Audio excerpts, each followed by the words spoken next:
पुण्यात पुढच्या आणखी एक महत्त्वाच्या बातमीकडे धाराशिव जिल्ह्यातील पाझर तलाव फुटल्याची माहिती समोर येते। तलाव फुटल्याने शेतीचं मोठं नुकसान झालंय। शेतातील पिकांसोबत माती देखील वाहून गेले। घटनास्थळावरून आढावा घेतलाय आमचे प्रतिनिधी काकासाहेब कांबळे यांनी। पाहूयात।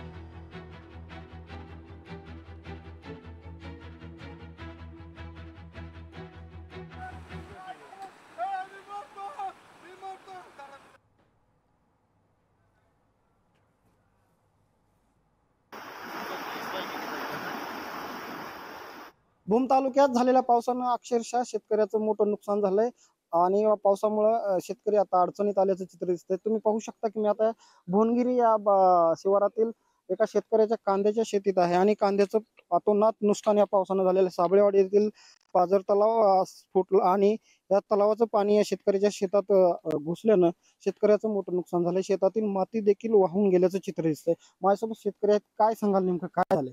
तर मुलीचं लग्न केलं, डोईवर कर्ज, म्हणलं काहीतरी होऊन बाबा कांदा पिंदा करून काहीतरी मला कर्ज फेडता येईल हे उद्देशाने मी केलं सगळं। पण निसर्गानं कोप केला, माझं सगळं वाटोळ झालं।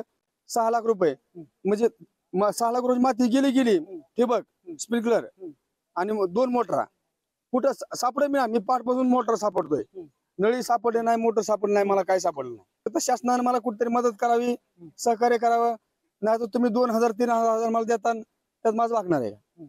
इतका माझं आतूनच खर्च करून मी मला पदरी माझ्या देवानं माझ्या काय घातलंय काहीच नाही। शेतीचं नुकसान झाल्यामुळे शेतकरी आता मोठ्या अडचणीत आल्याचं चित्र दिसतंय।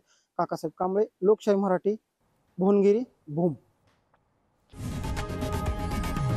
लोकशाही मराठी ऐका, पहा, जागरूक रहा।